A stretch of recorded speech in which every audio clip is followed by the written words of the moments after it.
আসসালামু আলাইকুম। নাফিসা তাবাসসুম স্বাগত জানাচ্ছি এনটিভির মধ্যরাতের খবরে। এদিকে শেরপুরের ঝিকরগাছা উপজেলা জামাতের ইসলামী সেক্রেটারি মাওলানা রেজাউল করিমের হত্যাকারীদের চিহ্নিত করে গ্রেফতারের দাবি জানিয়েছে ঢাকা বিশ্ববিদ্যালয় কেন্দ্রীয় ছাত্র সংসদ ডাকসু। বৃহস্পতিবার রাতে বিশ্ববিদ্যালয়ের ডাকসু আয়োজিত বিক্ষোভ মিছিল থেকে এই দাবি জানানো হয়। সরকার ব্যবস্থা নিতে ব্যর্থ হলে দেশে আবারও 5 আগস্ট নেমে আসার হুঁশিয়ারি দেন ডাকসুর ভিপি সাদিক কায়েম। তিনি অভিযোগ করেন, শহীদ জিয়াউর রহমান ও বেগম খালেদা জিয়ার আদর্শ থেকে বিচ্যুত হয়ে বিএনপি চাঁদাবাজ, টেন্ডারবাজ ও সন্ত্রাসীদের নিরাপদ আশ্রয়ে পরিণত হয়েছে। আগামী নির্বাচনকে ভণ্ডুল করতে খুনের পথ বেছে নিয়েছে বিএনপি। সরকার এবং নির্বাচন কমিশনের নীরব ভূমিকার সমালোচনা করেন ডাকসু ভিপি।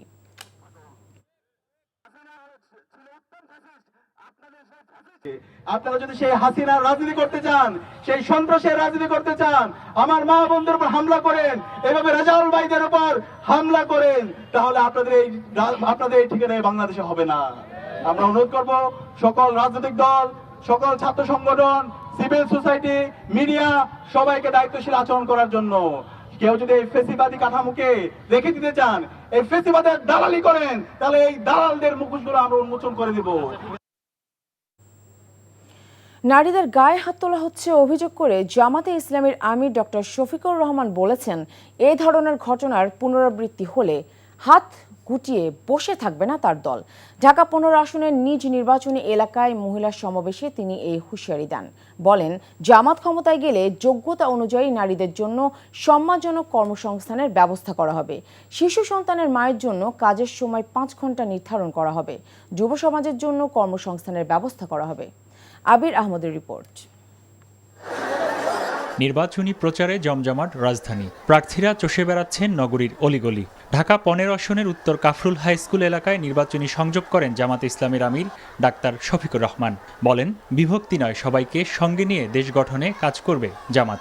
আমরা আলহামদুলিল্লাহ এই এলাকা নিয়ে একটা রূপকল্প আমরা তৈরি করেছি এবং সবাইকে নিয়েই আমরা সমাধান করব। আপনারা দোয়া রাখবেন।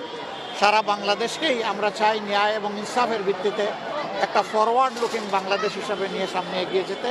পিছন নিয়ে আমরা আর কামড়াকামড়ি করতে চাই না, আর জাতিকেও আমরা বিভক্ত করতে চাই না। আমরা সবাই মিলেমিশে ইনশাল্লাহ সামনে আগাতে চাই। সবাই সবাইকে সম্মান করি এবং যার যার কথা আমরা জনগণের হাতে ছেড়ে দেই। আস্থাটা আমরা জনগণের উপর রাখি, আস্থার ভার নিজের হাতে না নেই। জনগণ যাকে পছন্দ করবে আমরা সবাই মিলে তাকে পছন্দ করব এবং ওয়েলকাম করব ইনশাআল্লাহ।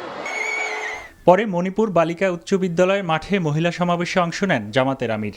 সংযোগের সময় বিভিন্ন এলাকায় মহিলাদের হেনস্থা করার অভিযোগ করে তিনি বলেন, ফের এ ধরনের অপচেষ্টা করলে প্রতিহত করা হবে। যারা মায়ের গায়ে হাত বাড়িয়েছেন, অপমান করেছেন, তোমরা ক্ষমা চাও, তওবা করো, আল্লাহ তোমাদেরকে মাফ করে দেবেন। কিন্তু পরিষ্কার বলে দিচ্ছি, আমাদের জীবনের চাইতে আমাদের মায়েদের ইজ্জতের মূল্য আমাদের কাছে অনেক বেশি। আর যদি কেউ হাত বাড়ানোর চেষ্টা করে, ইনশাআল্লাহ আমরা গালে হাত দিয়ে বসে থাকবো না। মায়ের সন্তানের আমরা গর্জে উঠবো, যে কোনো মূল্যে আমাদের মায়ের মর্যাদা আমরা ইনশাআল্লাহ রক্ষা করব। প্রতিদ্বন্দ্বী প্রার্থীদের প্রতি সম্মান বজায় রাখা সহ সব মহলকে জনকল্যাণের রাজনীতি করার আহ্বান ডাক্তার শফিকুর রহমানের। Abir Ahmed, NTV news, Dhaka. যুক্তরাষ্ট্র ভিত্তিক প্রভাবশালী সাময়িকী Time magazine BNP chairman Tarique রহমানকে নিয়ে বিশেষ প্রতিবেদন প্রকাশ করেছে। বুধবার প্রকাশিত ওই প্রতিবেদনে তাকে প্রত্যাবর্তনকারী উত্তরাধিকারী হিসেবে আখ্যা দেওয়া হয়েছে। টাইম ম্যাগাজিনে তারেক রহমান জানান, নিজের পরিকল্পনার মাত্র 30% বাস্তবায়ন করতে পারলেও দেশের মানুষের সমর্থন পাওয়া যাবে। বিএনপি চেয়ারম্যান বলেন, দায়িত্ব এড়িয়ে যাওয়ার সুযোগ নেই। স্পষ্ট করেন, তিনি শুধু পারিবারিক পরিচয়ের কারণে রাজনীতিতে নেই, বরং দলের সমর্থকরাই তাকে সামনে এনেছে। টাইমের প্রতিবেদনে আসন্ন 12 ফেব্রুয়ারি জাতীয় নির্বাচনে তারেক রহমানকে পরিষ্কারভাবে এগিয়ে থাকা প্রার্থী হিসেবে উল্লেখ করা হয়। তারেক রহমান কোনো ধরনের দুর্নীতির অভিযোগ অস্বীকার করে বলেন, আগের মামলাগুলো রাজনৈতিক উদ্দেশ্য প্রণোদিত ছিল এবং অন্তর্বর্তী সরকার সেগুলো বাতিল করেছেন। যুক্তরাষ্ট্রের প্রভাবশালী ম্যাগাজিনটির প্রতিবেদনে শেখ হাসিনাকে স্বৈরাচারী উল্লেখ করে তার পতনের পর বাংলাদেশের রাজনৈতিক রূপান্তর নিয়ে আলোকপাত করা হয়। 11 দলীয় জোট ক্ষমতায় এলে প্রথম 3 মাসের মধ্যে শহীদ শরীফ ওসমান হাদী হত্যাকাণ্ডের বিচার নিশ্চিত করা হবে বলে জানিয়েছেন এনসিপির আহ্বায়ক নাহিদ ইসলাম। বুধবার রাতে ঢাকা 11 আসনের 21 নম্বর ওয়ার্ডে স্থানীয় ভোটারদের সঙ্গে মত বিনিময় সভায় তিনি এ কথা বলেন। নাহিদ ইসলাম বলেন, দেশ থেকে দুর্নীতি ও বৈষম্য দূর করতেই 11 দলীয় ঐক্য গড়ে তোলা হয়েছে। একটি রাজনৈতিক শক্তি দীর্ঘদিন ধরে সংস্কারের পথে বাধা হয়ে দাঁড়িয়েছিল বলেও অভিযোগ করেন তিনি আরও বলেন, দেশের ইতিহাসে এটি একটি অত্যন্ত গুরুত্বপূর্ণ নির্বাচন। এই নির্বাচনের মাধ্যমে আগামী 50 বছর দেশ কিভাবে পরিচালিত হবে তা নির্ধারিত হবে। কেউ ভোট চুরি করতে এলে তাদের প্রতিহত করা হবে বলেও হুঁশিয়ারি দেন নাহিদ ইসলাম। আজকের তরুণরা পৃথিবীর সবচেয়ে শক্তিশালী প্রজন্ম বলে মন্তব্য করেছেন প্রধান উপদেষ্টা ডক্টর ইউনূস। রাজধানীর আগারগাঁওয়ে Bangladesh China friendship conference centre digital expo 2026-এর উদ্বোধন অনুষ্ঠানে তিনি এই কথা বলেন। এ সময় সৃজনশীল জীবনে উত্তরণের গুরুত্ব উল্লেখ করে প্রধান উপদেষ্টা বলেন, চাকরির প্রথা এসেছে দাস প্রথা থেকে। সৃজনশীল জীব হিসেবে মানুষকে এই নির্ভরতা থেকে বের হয়ে আসতে হবে। প্রধান উপদেষ্টা আরও বলেন, জালিয়াতিতে বাংলাদেশ পৃথিবীতে চ্যাম্পিয়ন, খারাপ কাজে বাংলাদেশ সৃজনশীলতা ব্যবহার করেছে। এবারের এক্সপোতে উদ্ভাবনী তরুণদের দক্ষতা প্রদর্শন এবং স্থানীয় প্রযুক্তি পণ্যের প্রচারকে সর্বোচ্চ অগ্রাধিকার দেওয়া হয়েছে। দর্শনার্থীদের সুবিধার্থে পুরো মেলা প্রাঙ্গণকে কয়েকটি বিশেষ জোনে ভাগ করা হয়েছে। 4 দিনব্যাপী এই আয়োজনে 5টি গুরুত্বপূর্ণ সেমিনার এবং 4টি প্যানেল আলোচনা অনুষ্ঠিত হবে। নতুন প্রজন্মের কাছে বাংলাদেশ একটা অংশ, গুরুত্বপূর্ণ অংশ, কিন্তু তারা বিশ্ব নাগরিক। আপনি তারা ঠেলে ঠুলে খালি না বাংলাদেশে ঢুকিয়ে দিয়ে না, বাংলাদেশের কাজ করবে সে, বাংলাদেশের কাজ করার জন্য, সেই গর্ব অনুভব করার জন্য তাকে বিশ্ব নাগরিক হতে হবে, কারণ বিশ্বে তার ভূমিকা পালন করতে হবে।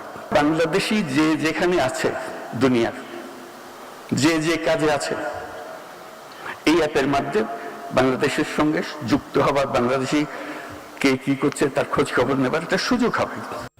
চট্টগ্রামের রাউজান উপজেলায় গভীর নলকূপের গর্তে পড়ে যাওয়া 3 বছরের শিশু মিসবাহ মারা গেছে।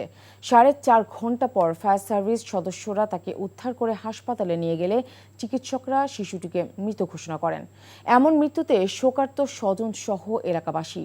ফায়ার সার্ভিস ও এলাকাবাসী জানান, বিকেলে রাউজান উপজেলার কদলপুর ইউনিয়নের 9 নম্বর ওয়ার্ডের জয়নগর বড়ুয়াপাড়া এলাকায় বাড়ির পাশে শিশুটি খেলছিল। এক পর্যায়ে অসাবধানতাবশত গভীর নলকূপের গর্তে পড়ে যায় 3 বছরের শিশু মিসবাহ। পরে দিনমজুর বাবা, পরিবারের সদস্য ও স্থানীয়রা ফায়ার সার্ভিসকে খবর দেয়। দ্রুত ঘটনাস্থলে উপস্থিত হয় ফায়ার সার্ভিস। দীর্ঘ প্রচেষ্টার পর রাতে শিশুটিকে গর্ত থেকে উদ্ধার করা হয়। পরে রাউজান উপজেলা স্বাস্থ্য কমপ্লেক্সে নেওয়া হলে চিকিৎসকরা মিসবাহকে মৃত ঘোষণা করেন। কাতারের মশহুর উল হক স্মৃতি স্কুল ও কলেজে বার্ষিক পুরস্কার বিতরণী অনুষ্ঠান সম্পন্ন হয়েছে। একই সঙ্গে মেধাবী শিক্ষার্থীদের পুরস্কার প্রদান করা হয়। কাতার প্রতিনিধি জানান, এতে প্রধান অতিথি ও বিশেষ অতিথি হিসেবে উপস্থিত থেকে পুরস্কার বিতরণ করেন গভর্নিং বডির চেয়ারম্যান ও রাষ্ট্রদূত মোহাম্মদ হজরত আলী খান এবং তার সহধর্মিণী সাবিহা রহমান। স্বাগত বক্তব্য রাখেন ভারপ্রাপ্ত অধ্যক্ষ ATM আসাদুজ্জামান। গভর্নিং বডির পক্ষ থেকে অতিথিদের ধন্যবাদ জ্ঞাপন করেন প্রতিষ্ঠানের সাবেক ভারপ্রাপ্ত অধ্যক্ষ AKM আমিনুল হক। সার্বিক ব্যবস্থাপনায় ছিলেন ভারপ্রাপ্ত উপাধ্যক্ষ মোহাম্মদ রাশেদ চৌধুরী। আগামী চ্যালেঞ্জ মোকাবেলায় দক্ষ জনশক্তি গড়ে তুলতে বাংলাদেশ বদ্ধপরিকর বলে জানিয়েছেন প্রবাসী কল্যাণ ও বৈদেশিক কর্মসংস্থান মন্ত্রণালয়ের উপদেষ্টা ডক্টর আসিফ নজরুল। সৌদি আরব প্রতিনিধি ফারুক চাঁদ জানান, রিয়াদে অনুষ্ঠিত গ্লোবাল লেবার মার্কেট সম্মেলনে ডক্টর আসিফ নজরুল বাংলাদেশের শ্রমবাজারের গুণগত পরিবর্তনের বিষয়ে অবহিত করেন। জানান, প্রতি মাসে বাংলাদেশ সরকার 60,000 কর্মীকে বিভিন্ন পেশায় দক্ষতার সার্টিফিকেট দিচ্ছে। তিনি বলেন, ILOর 10টি মৌলিক কনভেনশন অনুমোদনের মাধ্যমে বাংলাদেশ শ্রমবাজারের ন্যায্যতা, কল্যাণ এবং জবাবদিহিতা নিশ্চিত করার অঙ্গীকার পুনর্ব্যক্ত করেছে। চলতি বছর রিয়াদে অনুষ্ঠিত 3য় গ্লোবাল লেবার মার্কেট কনফারেন্সে ILOর মহাসচিব সহ মোট 35টি দেশের শ্রমমন্ত্রী অংশগ্রহণ করেন। এই ছিল মধ্যরাতের খবরে। এই খবরের ভিডিও সহ আপডেট জানতে ভিজিট করুন NTV অনলাইন www.ntvbd.com। এছাড়াও এই খবরের আপডেট এবং জনপ্রিয় সব অনুষ্ঠানের আপডেট জানতে ভিজিট করুন আমাদের ইউটিউব এবং ভেরিফাইড ফেসবুক পেজ। ধন্যবাদ সবাইকে।